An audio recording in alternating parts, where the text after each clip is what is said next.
Greetings. Welcome to this month's Evolving in Education Focus Group. My name is Amber Smith, and I'm the founder and executive director of Evolving in Education. We're a newly formed global 501c3 educational nonprofit on a mission to revolutionize public education for a brighter future. We're working hard to launch our pilot project. The first phase will kick off in kindergarten through sixth grade, where we will follow the class, measuring our impact and the success of it.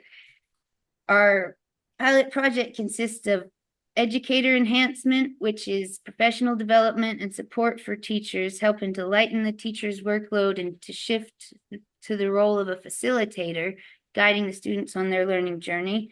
It also consists of community and family outreach and an open access online platform. We've got a budget of $50,000 and we're 10% of the way there, over 10% of the way there, having raised about just over $5,300.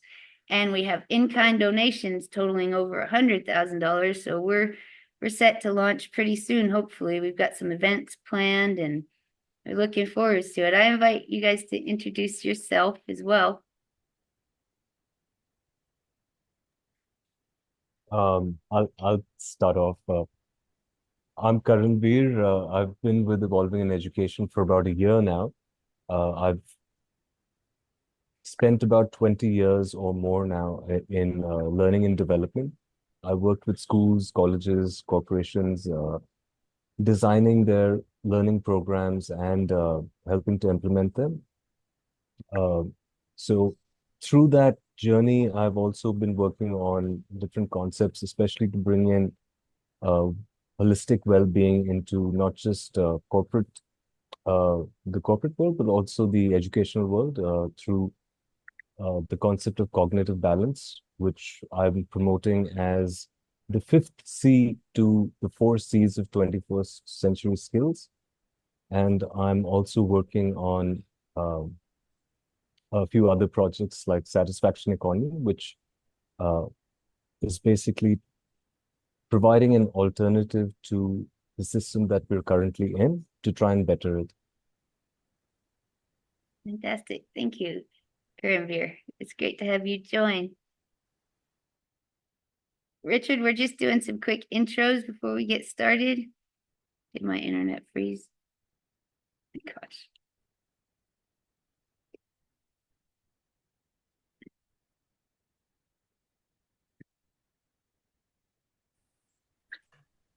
I had the one to last week, but it was expired, so you're that went out. So here I am. Good to see you, and I really hard to what Stefan, who's here today, education. I feel that identifies where we are and how we can all be launching from the same spot, which then it means that message to the world is that we're united, that we know what we're doing, that it's all about human rights, and by working that into education, we grow a population that knows how to behave with human rights. So that's my little intro. And I'm Huda Al-Faqih. I have a background in working with nonprofits, have a nutrition background, and I'm interested in transforming education because my children both had a very tough time going through traditional schooling. So I'm bringing both nonprofit experience, a more holistic view of children. I'm very much also interested in their emotional health, which I think is so often neglected. So looking forward to this collaboration. Fantastic. Thank you, Hoda. And I apologize, y'all. I had to turn off my camera. My connection is unstable again. I've made both Karanveer and Hoda co-hosts, but if anyone else would like to introduce themselves, feel free. If not, we will move on with our agenda. I'll give just a second. Yeah, just very quickly. So in Sri Lanka, we've been running a democratic school for about 3.5 years, and now strongly focused on children's rights in education, which, like Richard also said, is something we see as something that could potentially bring together a lot of the work that's happening in different parts of the world around transforming, evolving, whatever you call it, education that is largely happening in isolation. And I think we're just missing out on so many things because we don't see all the good things happening elsewhere. Absolutely. We must stop working in silos, and Richard has been great with trying to bring everyone together. We really appreciate what he's doing and the work you're doing, Stefan, and organizations like the Learning Planet as well, and UNESCO. But okay, so I have a quick poll here for us, and we've done this one in the past, but I'm just going to launch it again to get y'all's insights. Challenges in education. What do you think is the biggest challenge educators face today? Options are lack of resources, student mental health, curriculum standards, teacher burnout, or other. And if you choose other, we'd love if you'd let us know either in the chat or just here on the call. Right. Looks like we have a tie between teacher burnout and student mental health and other. Okay, I'm going to go ahead and end the poll. And if anyone would like to share their other, I welcome you to. Amber, could you make the chat available that our message can go to everyone? Yes, and I'm so sorry it's still like this. Every time.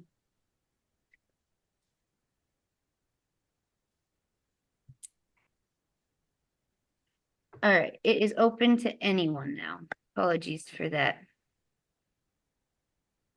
And I would like to share a quick video. I actually have a couple, just if you guys don't mind a quick little. This is something I found on TikTok actually, and it's a very emotional insight from a teacher, and it's only I think like 30 seconds long. So I'll go ahead and play that. And this one. All right. Can everyone see my screen? Mm-hmm. Our students need more from us than ever before. Teachers don't just teach content, we teach kids. And kids don't just walk into our rooms every day ready to learn, especially not now. Many teachers leave their classrooms at the end of the day completely drained from giving everything of themselves. And yet, this is not enough for you. All of those concerns you have for your student, multiply it by 20, 28 to 150 for a teacher. And some of the parents in this district expect us to handle each minute with their child exactly how they think we should handle it, with little to no trust in our experience as educators. There are many people out there who will say, well, if it's too hard, then find another job. My point exactly. This is what teachers are doing. They know that working in this toxic environment is unnecessary. My message tonight is for the board and our community. Please begin the conversation about the teacher shortage. Talk about this at every board meeting. Use the same passion you've shown for masks, sports, books, and CRT. We have to figure out a way to move forward that doesn't drive people out of education. And for those angry, highly critical, accusatory parents in our district, please know that you're a major contributing factor to teachers leaving.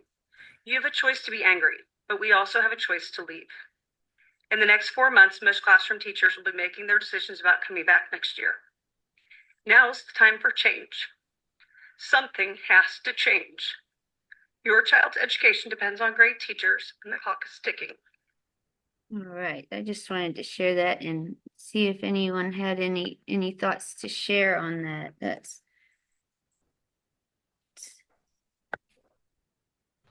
Oh, Richard, you're on mute. I definitely have thoughts to share on that. As Amber, if you got that email from me earlier today, you would know. I was in the webinar that was hosted by NORAG, which is an international group that is influential people trying to create change. And the webinar was about teacher well-being. And I got off of that call and saw that Jackie Scully, who's a person who has just left teaching to more or less campaign for teacher well-being, had put out a little statement, audio statement about it's to the effect that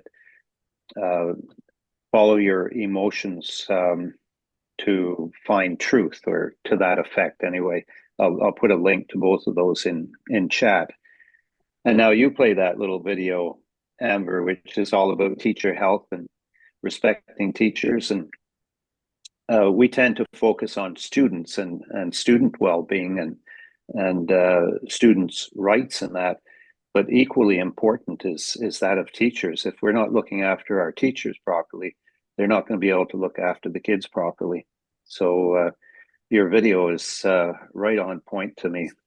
Absolutely. Thank you for sharing that. And I have one other quick video now that you said that, and it's right along the lines of what you just said, Richard. Let me hide my controls. I hope you guys don't mind me playing videos. All right. You guys see my screen? All right. Yeah. Here.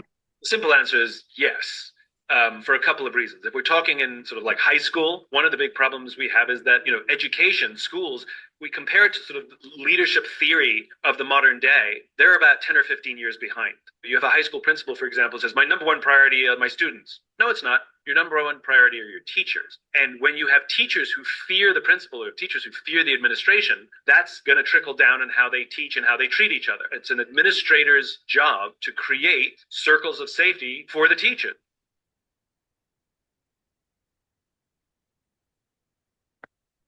Did my internet freeze? Well, I think we got the point. I'm sorry, y'all. It did. That's weird. I have the Zoom still going, but this is done. Definitely got the point, though. Yes, I'll escape from that. If it's okay, just one other last quick share. And this is from a couple months ago meeting where Joy spoke. She's doing some great stuff for teachers, which also kind of has a ripple effect to help the students. We're developing a neuroeducator track where it's going to take 9 months, where we literally go through building educators who have a foundation in neuroscience in the schools I work with, and they become seeds in their building to keep the facts going and not get wrapped up in the emotions. At night, I teach in prisons and in recovering addicts for reunification for their kids in neuroscience.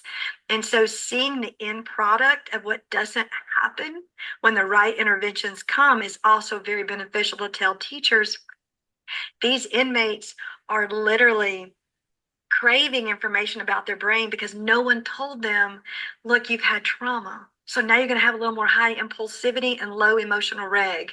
Let me show you how to work through that. Does that make sense? And once teachers realize that they have to lend their frontal lobes to these kids, then they're starting to understand the processes. So I am extremely passionate about neuroscience, but I will say one more thing and then I'll be quiet.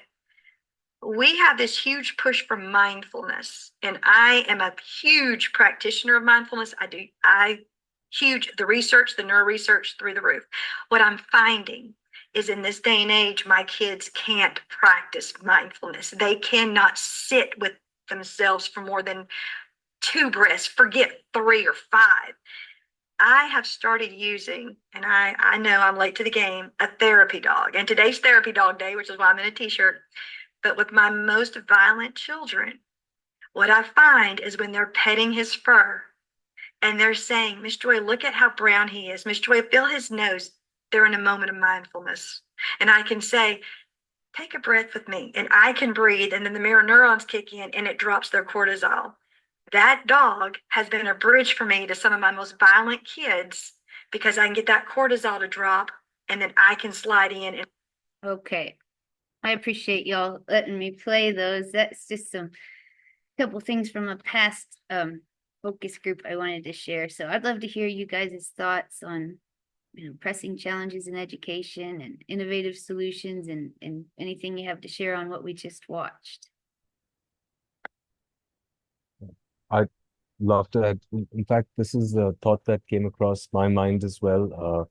That so far our teaching has centered around instructional based models, which is and now the more and more we are discovering that to actually empower children, we need to give them control and provide them connection. The instructional based methodology does not allow that. It instead builds and reinforces the leader follower paradigm and the mindset. So it is, like we had discussed, preparing the children to join industry rather than being industrious.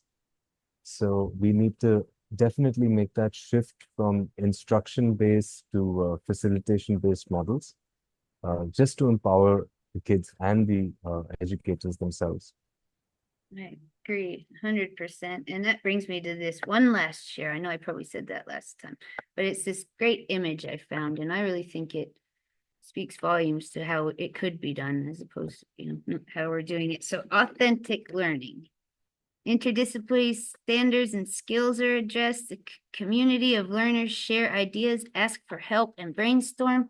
Troubleshooting and iteration often occur. Learning is minds-on, hands-on activities. Projects are long-term and not finished in one class period. Focus is on learners learning rather than teachers teaching. Learning activities are open-ended. Learners put themselves into their projects. Learners do not have to ask, why do I need to know this? And a state of flow emerges. I don't know if you guys are familiar with flow. It's also known as being in the zone. It's just fantastic. I hear Montessori education is the most conducive to flow. And in flow, productivity is increased up to 500%. And that's actually one of the driving forces that brought me to starting Evolving in Education. I was watching a seminar on flow, and Stephen Kotler spoke of Montessori and how these big Fortune 500 companies like Google and stuff, some of them will provide their employees' children with Montessori school. And I wrote it down. I'm like, what's Montessori? I've never heard of that. And I'm so glad I did. My children were about 3 years old, and I was a little late to the game, but I started researching Montessori, and I thought, well, if it's so great, why isn't it accessible to everyone? And then I found out there's about 500 public Montessori schools in the United States. So if you're lucky enough to live in the right geographic location, your child can attend one. And I looked into the nearest Montessori school near us. There used to be one in the town I live in. Now the nearest one is an hour and a half away, and it's $12,000 to $15,000 per child per semester. And now this was for pre-K. And I thought, this isn't right, that for our children to receive an enriching education, we either have to live in the right geographic location, have exorbitant amounts of money to send them to some private school, or have the capacity to do it, to homeschool them. And then I started thinking, well, why should we just stop at Montessori? Why can't we combine the best practices from both traditional and holistic education and, make it accessible to all children, sort of stand on the shoulders of giants, if you would, and take all the wisdom and knowledge of those who've gone before us and make that accessible to children. So that's how we started this movement. And I'll hush now. I know I've been on a ramble, but I'd love to hear from someone else. I always have something to say, as you know, and about flow. Can anybody pronounce the name that I just put in chat? Mihai Csikszentmihalyi. So if that's correct, well done. The idea of flow has been something that has been talked about a lot in Ottawa, and the person who really brought attention to it was this person, Mihaly, and a person here who introduced him to our area said he would be much more known if people could pronounce his name. And so it's true, eh? When you think about it, you want to talk about somebody that's impressed you, but if you can't even say his name, you tend to shy away from it. And anyway, he deserves an awful lot of credit as having laid the groundwork for the idea of flow. That's fantastic. Thank you for sharing that. I'll have to look up that book. I'd be interested in reading that. I actually learned flow through the Flow Research Collective. Go ahead, Karimber. I think flow is easy to pronounce. So since we're promoting the concept, that ease of pronouncing flow should be good enough. And if people really want to make the effort, they will know how to pronounce Nihali and as well, I'd suppose. But this also reminds me, again, brings me back to the concept of you know cognitive balance, where we're talking about, which actually helps us in many ways, especially when you bring it in the context of education. Uh, it's it's kind of like harmonizing our cognition with our emotions and our actions, and enabling us to manage dissonance and empowering us to meet challenges healthily. And especially in education, it brings out enhanced learning where students can process information more efficiently. So their retention of knowledge increases, their understanding of concepts increase. It also brings in emotional well-being, where the stress and anxiety of different situations comes into their own control. They can manage it better, which are very common barriers to learning as well. And of course, it enhances the ability to problem solve and critically think about issues that are not just personal, but in the society and global as well. And it, along with holistic development, it is, I think one of the most important things about it is that it builds resilience. So it equips people to handle not just academic challenges, but personal setbacks as well. So I think it is a really important thing to bring in as well. And it maps with what you're mentioning about flow state, being able to flow naturally and Absolutely. And that's one of those, what I call like tools we're born with in our tool belt, like with mindfulness. We're all born with that capability. I know mindfulness, it increases the through garification, increases the cortical folding in your brain. And MRI scans have shown that, and it's tightly coupled with intelligence and focus. So I think flow is definitely a resource we all have available to us, as well as mindfulness and breath work, grounding, self-regulation tools. And like I said, productivity can be increased up to 500% during flow. And you talk to people, and a lot of the people don't know what flow is until you say being in the zone. And they're like, oh, I've been in the zone. I get that when I'm skiing or snowboarding or playing music. And it's different for everyone, I'd say. And that's, we talk about people, it's learner-centered education, sort of going after what they love, pursuing the things they love to do, and that through flow, that really facilitates that, I would say. I'd say sorry, go ahead, Sifan. Yeah, just wanted to, because I've been familiar with Mihai's work on flow for maybe a couple of decades, and we have to be very careful, I think, with some of the nuances of the languages we use. So when Amber said it can increase productivity by 500% or whatever that number, if I enter flow, that it's something I care about for I think he calls it autotelic reasons. It's not because somebody else wants me to do this, but because I feel, you could call it intrinsic motivation, but it's not quite the same. And in that case, yes, I can be extremely productive. I can be less stressed and so many good things. But if somebody approaches this, that we can get children to be in flow and get them to do this 1 year syllabus in 2 months or whatever it is, where then this is somebody else's syllabus, then this just becomes a tool of manipulation, and it doesn't really serve that intent. So there is a role to be played by enabling the conditions for flow, but you can't make somebody go into flow. Only that person can enter flow. So I would say there's a lot of things that happens in education that make it very hard to find flow. I mean, like, if right now I am totally into Tolkien and Lord of the Rings, and somebody is saying like, no, now is the time you have to do the periodic table. I'm never going to enter flow in the periodic table at that moment, but I might enter flow with Tolkien, right?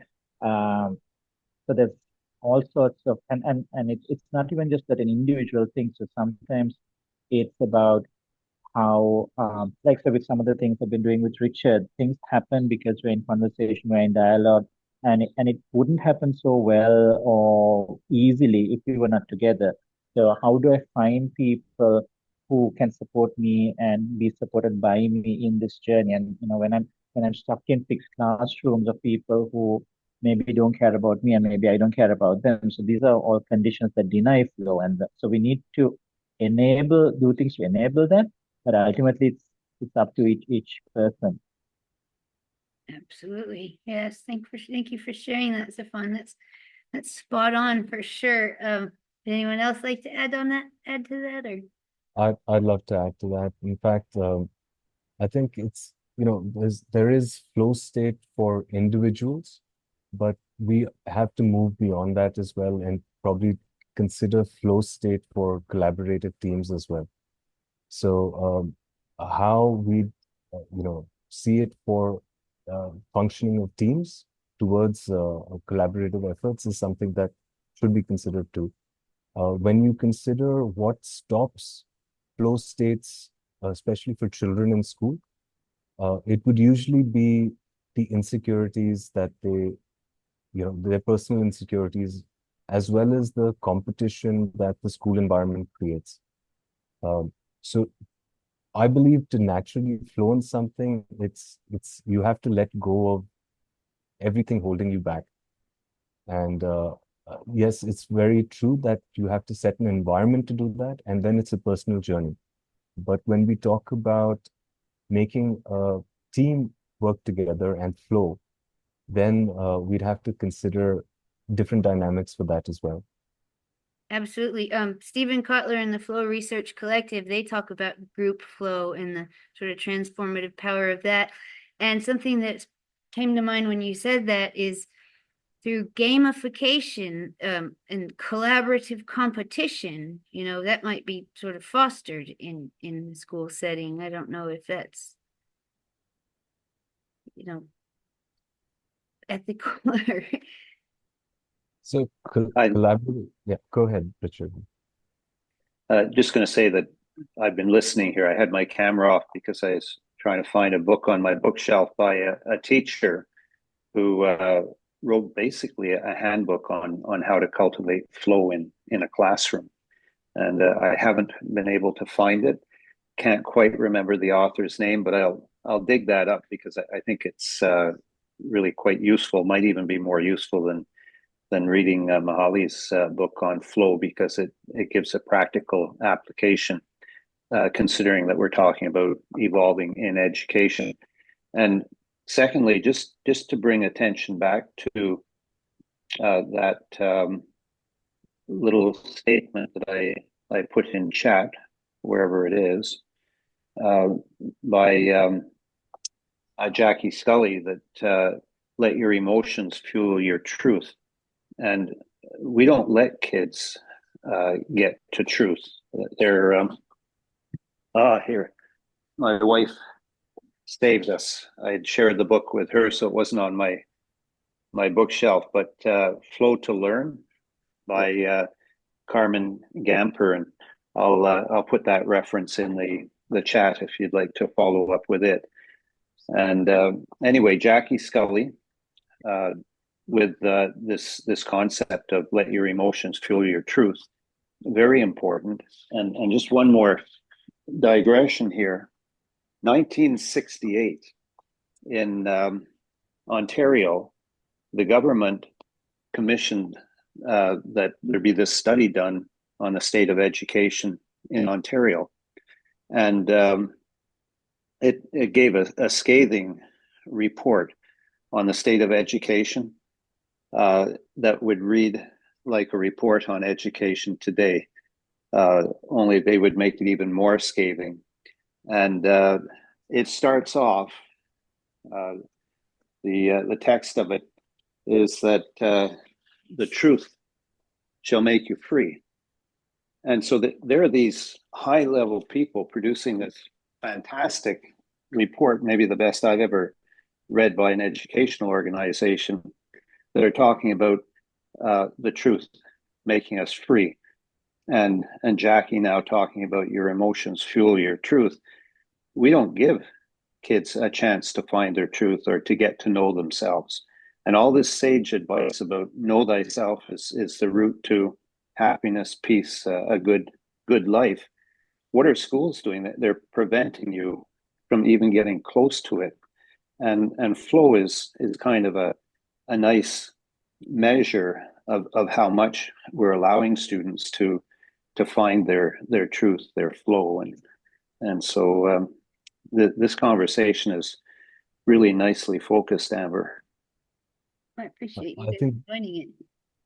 this is where the industrialization of education also comes in again.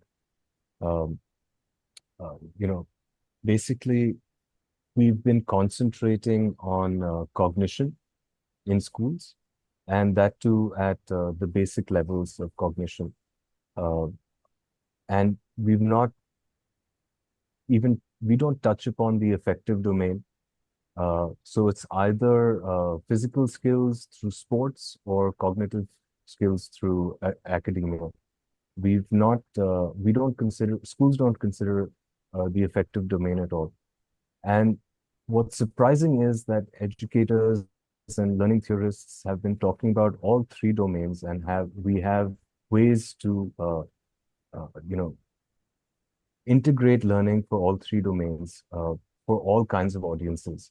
But we've not focused on that because of the industrialized approach that we have, the specific requirements of industry and meeting them. So we've taken away the truth of individuals, students and teachers as well. Nation of workers, not thinkers, right? Rockefeller education. Yeah, and I think the other aspect I know I've noticed going through my children's time in education is resistance seems to be seen as something surprising. If a student resists something in a classroom where it should be, of course they're going to resist because there are 100 other more fun things that they'd love to do. So acknowledging resistance and understanding how to incentivize them to want to do the thing that, whatever the next activity is, or giving them choices. Sometimes it's a very simple thing. I know when my son, this is going to sound silly, but when my son resisted doing homework, I acknowledged that resistance with him. And I said, what's making you feel like you don't want to do it? Because it's not fun, probably. How about if I put 2 M&Ms on each problem, and when you solve it, you get to eat those M&Ms? I mean, it's something as silly, as simple as that, but to acknowledge that, of course, resistance is there and not punish kids for feeling it. Again, taking care of their recognition of their emotional state and addressing their mental needs at the same time. It's probably a focus that would be helpful to teachers to understand how to handle. And there are no absolutes. So we do have to stay away from extremes. So when people say, oh, we have to move away from rewarding children to achieve things, no, it's not an absolute. Sometimes rewards are necessary. Sometimes control is more necessary. Sometimes internal motivation is more necessary. And we have to help them figure out what works best for them in which situation. I really believe that if we can, like we spoke earlier about with the learner-centered education, allow children to, help them make sure they have the basic knowledge, but then allow them to pursue the information they want, they're good at and they love, that can help, I believe, foster the intrinsic motivation, which is so desperately needed to help people to learn and to lifelong learning. Especially because another concept that's become very popular is the concept of ikigai. where we're blending in passion with monetary reward. And the fact is that when you bring in the element of extrinsic reward, you are in essence diluting your passion and your effort, because you have to make it fit into a mold that allows for profit. And that definitely takes away from the intent, the objective that you'd have towards a passionate goal. You're probably all aware of Ken Robinson's most watched TED Talk ever, Do Schools Kill Creativity? Sir Ken Robinson. Yeah, and his comment was when this student who was struggling with school was assessed by a psychologist, the psychologist said, she's not struggling, she's a dancer.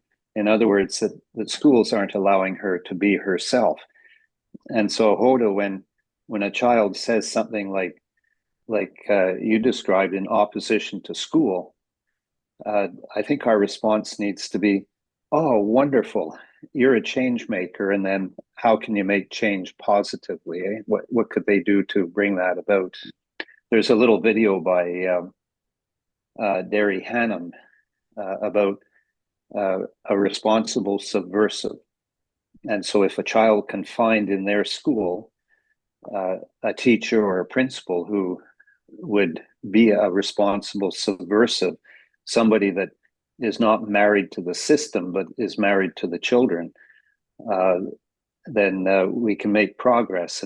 And so a student who's struggling, maybe with the help of a parent, see if they can find within their school a teacher that's going to help them blossom.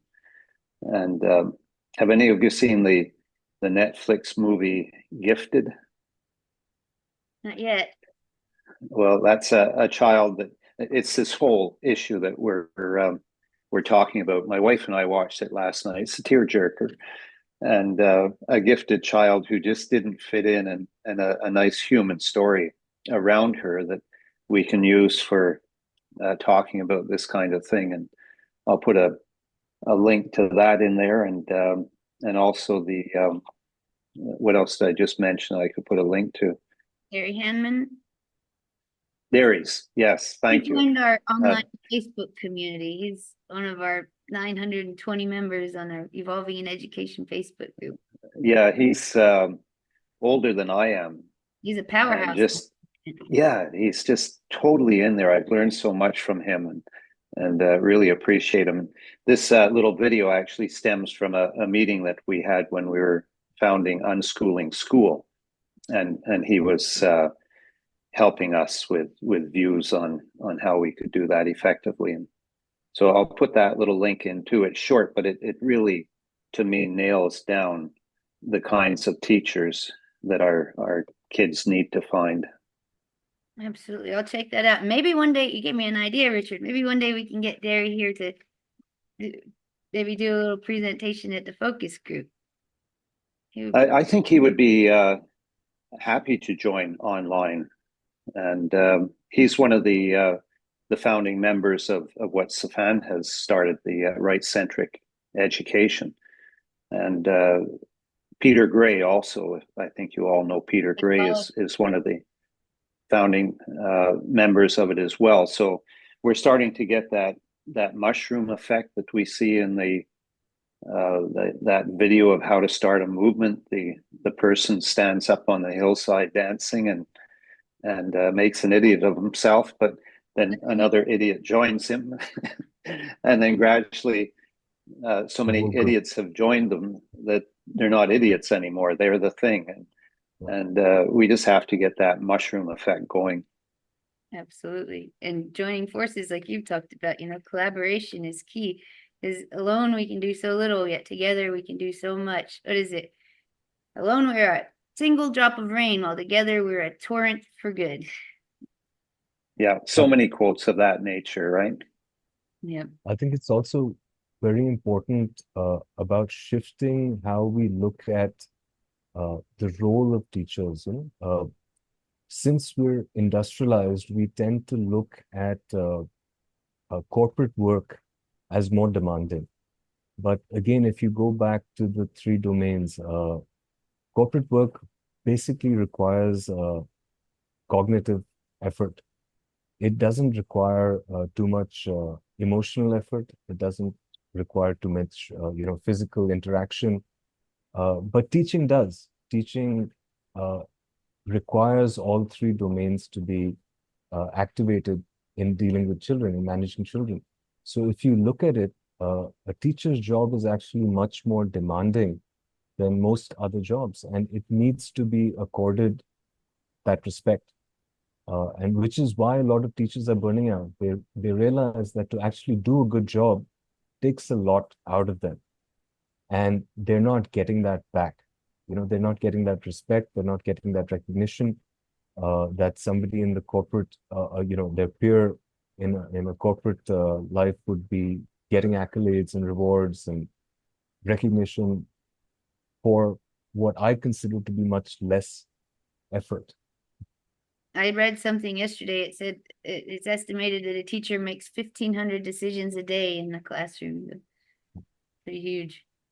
Yeah, and just to be able to manage so many children who come from so many varied backgrounds, have their own personal emotions that they're dealing with. They haven't fully developed, so they don't know how to deal with emotions. Dealing with adults is much easier. And in a corporate environment is controlled. It's a controlled environment. You can't control children yet, even though you provide that environment. There are going to be daily things where the teacher has to, emotional nuances that they have to deal with every day. And they have to be on their toes to be able to deal with it positively every time. I love what Joy said about you have to lend your frontal lobe to the children. And I just watched this thing this morning. It cracked me up. It was this kid running beside a car. The person in the car was filming, and this kid, he was probably maybe 6. He was running full pelt, and he ran right into the back of this stopped car. And it said something like, teachers have to deal with like 30 of these in class, it's not until he's 7 years old, I've heard, that the prefrontal cortex comes online, and that's responsible for impulse control, rational thinking, etc. And I have 5-year-old twins, and every day I'm like, those prefrontal cortex are growing, and they're gonna hopefully one day be able to, And it's layered for teachers. We talk about 3 things that they have to handle when we talk about one, which is students. But every day they're also having to handle parents, and they're also having to handle the administration that is totally unsupportive. I mean, that's one of the reasons why one of my nieces, who was a teacher, quit after 2 years. She had no support in what she needed to address the emotional needs and mental needs of her students. And parents didn't appreciate what she was doing or criticize her for not doing enough, not realizing that her hands were tied. So they're dealing with a lot every day. I wish it was only students. Yes, and unfortunately, teachers are leaving the profession at an alarming rate, and they're not lining up to. People aren't lining up to become teachers. But one thing I heard that's encouraging is that most of those teachers that have left the profession, they keep up with their teaching license. They don't just let it lapse. They're keeping sort of certified, and hopefully with the hopes of, once things improve, to come back one day. So sort of a keeping hope alive. Hope, yes. I taught in schools, classrooms for over 30 years, and the most stressful part of it, and just before I say that, I'm well aware of how hard teachers work and how dedicated they are to their students. The most stressful thing is being required to do things that you know are not in the best interests of the children. And people who work in democratic schools, who can channel all of their energies to the good of the children, they can work even harder than teachers in the system, because they're energized by the joy of the kids learning as opposed to the suppression of the children. And so it's we need to be looking at this crisis with teachers leaving the profession as the profession being so unfulfilling that they've got to find a different station in life. Absolutely.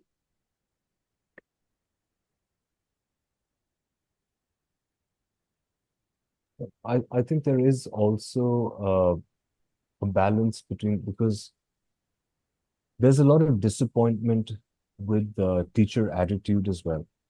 So it's not just that they're disgruntled and disappointed with the way things are. It's also that parents and students are not satisfied with how the teachers are,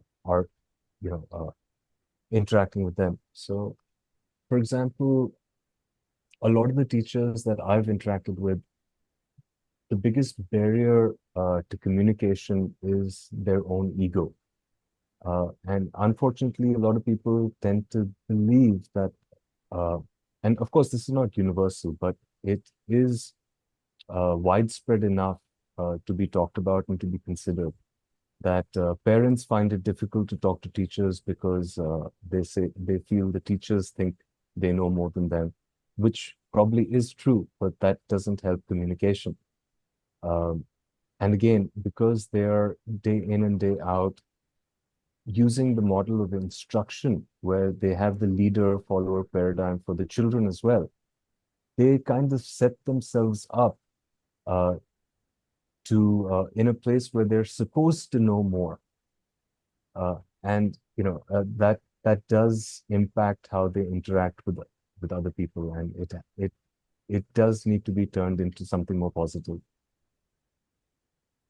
If I could just differ a little with you there, Camber, the teacher ego is no more a problem in teaching to me than the power tripping cop that people have gotten into police work because they like power and they can power over people if they have their uniform on. Some teachers are like that. I would say majority not. And I had a long struggle with teaching. I quit a couple of times, went back and left again, and in and out, and I reached a point where teachers are human beings, and they're trying to maintain their sanity themselves. And my preservation during some of the darkest days of my teaching was to get into cycle racing, the Tour de France type. So I dedicated myself to that for about 10 years. So I would go in to teach to earn my living. I was not a dedicated teacher, and I would leave as soon as. Oh, no, Richard cut out. I was going to make a joke about peddling education since he got into cycling. My mom and dad, they loved watching the Tour de France. You cut out, Richard. I don't know if I'm back now or not. I'm still working with my provider to get this internet stable here. But a lot of the teachers that appear to be bad teachers, they're good human beings, just like the kids who are rebelling in school. So it's almost like a passive resistance. So I'm saying I'm not a bad person, but I was a really bad teacher for a while. And we need to be forgiving of teachers that way and realize that they are human beings just trying to maintain their own sanity. And I've had a pretty easy life compared to other teachers who might be single parents, who have elderly people they're looking after, all kinds of other pressures in their lives. And the system is just brutal on anybody who's struggling, kids or teachers. And we need to really look at making it far more humane. Absolutely. We talk a lot about student mental health, but we definitely need to put emphasis on teacher mental health as well. And that, that can trickle down and the teachers can help the students. It could be sort of like a non-vicious cycle, if you would. And I I'd do just agree like to with you. recommend. Sure. You gave me the go ahead before, Karenberg. It's your turn. No, I agree with you. In fact, I wasn't able to, describe it as well as you, but I do realize that it's the system, and that's what I was trying to bring out as well, that it's the system that propagates the attitudes that are either, negative or positive. And yes, we appreciate that teachers are human, and we would want to provide them with a healthier environment for their development as well, and so that they can help children develop holistically too. And that's what we need to recognize. We need to recognize the flaws in the system and what effects they're having on the people within the system, teachers and the students. Absolutely. I was just going to recommend that everybody take up cycle racing. It's for mental and physical health. It's great, and I really needed it for my mental health. A training ride with a pack of comrades. You finish that physically exhausted, but you've also just cleaned your mind. I have tried meditation. I fall asleep during meditation. I can't do that, but the bike riding is like meditation. You're so focused on one thing that your mind cleans itself of all the other stuff that might be troubling it, and you just feel refreshed mentally and physically after it. I have a really easy life now. I don't need the bike riding for mental health, but it sure still works for physical. While you cut off, I made a joke on that. I said that you're still peddling education. Yes. Yeah, all around town. Exactly. Well, all right, guys. To be mindful of everyone's time, I guess we'll wrap up. But unless anyone has any closing thoughts, and I want to thank you guys all so much for joining, and as always for your interest in education. Thanks for yours too, all of you. I just had one thing. I was going to ask Richard, I'm collecting stories, or Safan, if either one of you would like to share like why you want to transform education, and or like, what made you want to be revolutionary in this area. I know you've like said it multiple times in different ways, obviously, but just like something, a quick little blurb of yourself, of something that I could put together as a compilation of people's like why they're joining the cause. Miranda, do we have your email address? I I can post it in the chat. Miranda. Yeah, okay. I Sorry, think we can try to follow up on that after. And do you have a couple of examples of stories that you've received so we can sort of see the nature of what you're looking for? So you would actually be my first collected story, but I wanted to ask at the focus groups now for people to contribute. But like for me, for example, I went through the school education system feeling like I was learning nothing. I had no interest in history. I had no, like, I felt like I was never going to use the math, which is true. I only use basic math skills. So going from that to my own children going into school and seeing how like even my 10-year-old and 12-year-old now, they have to ask me for creative ideas. It's like they lost their imagination. They lost their that side of themselves. I don't know if you guys seen the movie If, but it's basically about imaginary friends. It's so cute, and it's about Yes. like, basically connecting with your child self again, and my kids have lost that, and that to me is like heartbreaking, because it's like, anytime they do a project, I'm the one basically fueling it, and I don't want to lose that in my youngest one. And so I was like, I'm either going to homeschool, or I have to figure out some type of school I can put her in that's not crazy expensive. And then when I stumbled upon Amber, then I was like, oh, I'll definitely volunteer, whatever I can do, because I would hope that my kids can be a part of that someday, instead of be stuck in the system and come out like robots like everyone else. So it's kind of like my why of like why I joined, you know, Evolving Education, or why I want education to change, is so that my kids can have a better educational experience. And also, I didn't know how to be an adult when I became one. I was lost. Yeah. So hopefully my kids, what they don't learn in school, I'm trying to teach them at home. But I hope that, you know, for the kids' parents who don't have time for that, that one day the school will teach them that too, you know? Yeah, my kids and I grew up together. Same. Yeah. Yeah, very much. And that's the way it should be, except I was starting from about where they started.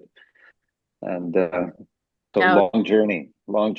How do I follow up with you, Miranda? Let me I'll send my email to you right now.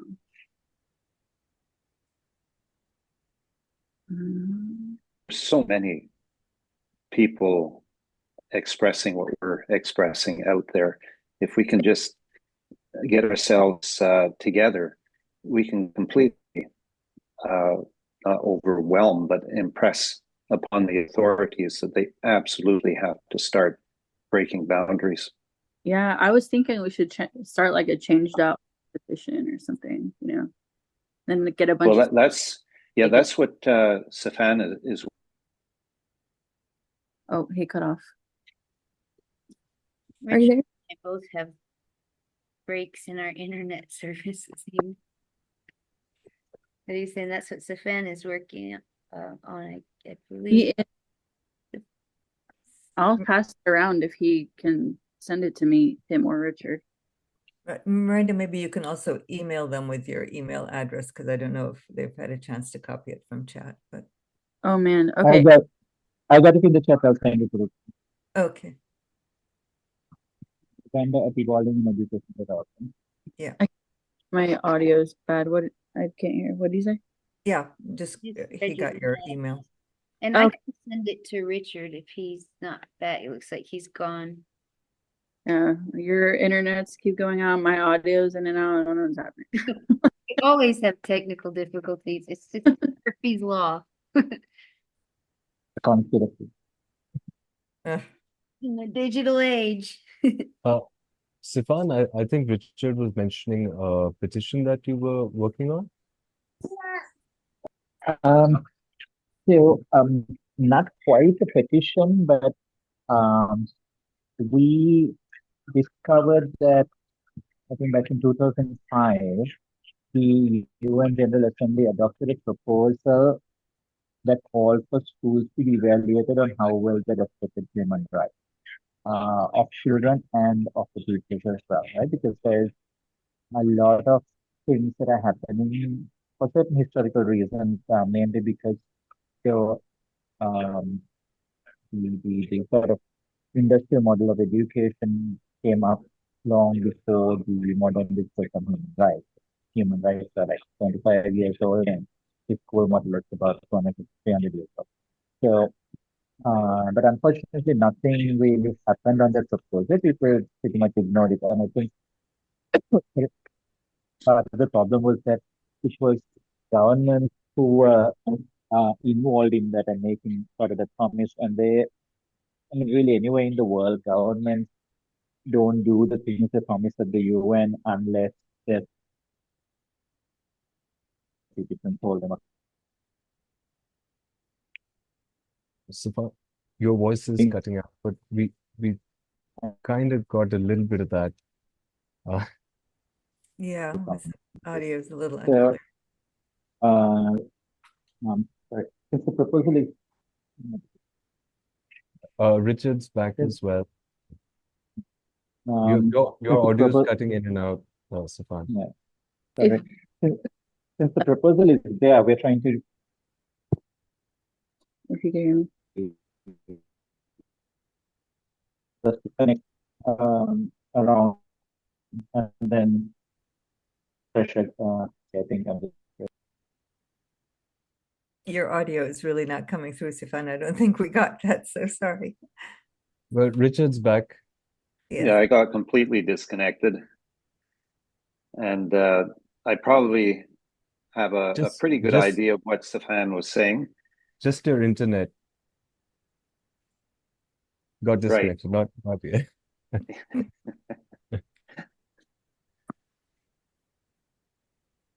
You were mentioning about the initiative Safan was working on, the petition, I think. Yeah. I think Safan was also trying to tell us about that, but we couldn't catch his audio. Right. So just briefly, I can't give it the detail that Safan can give it, but the Right-Centric Education Network, which is what we're working on right now, is to build momentum and show as much as possible that we're a force when the declaration of right-centric education is launched. I believe the beginning of the campaign is going to be October 20th, with working towards the International Day of the Child, November 20th, and that we get as many people signing the declaration as possible at that point. So right now we're trying to show that this is a really credible initiative by having a lot of founding members and founding organizations. The more you have, it's more like those dancers on the hillside. The more likely other people are to join, and then find others to join. And we really start to establish that it's human rights that is what unites us. That's in that film Two Loops, the Two Loops model video, the community of practice that moves us to the next stage. That's what we need to be doing at this point, defining ourselves as the promoters of human rights, and that human rights in education is absolutely fundamental to cultivating an adult population that knows how to conduct themselves with full human rights, full respect for others, but also we need that kind of behavior in order to strengthen our democracies. Democracies are really all about the respect of human rights and working together to solve our problems. How to spend all the money that we're spending on wars right now, how to have that money being spent on peace, not war.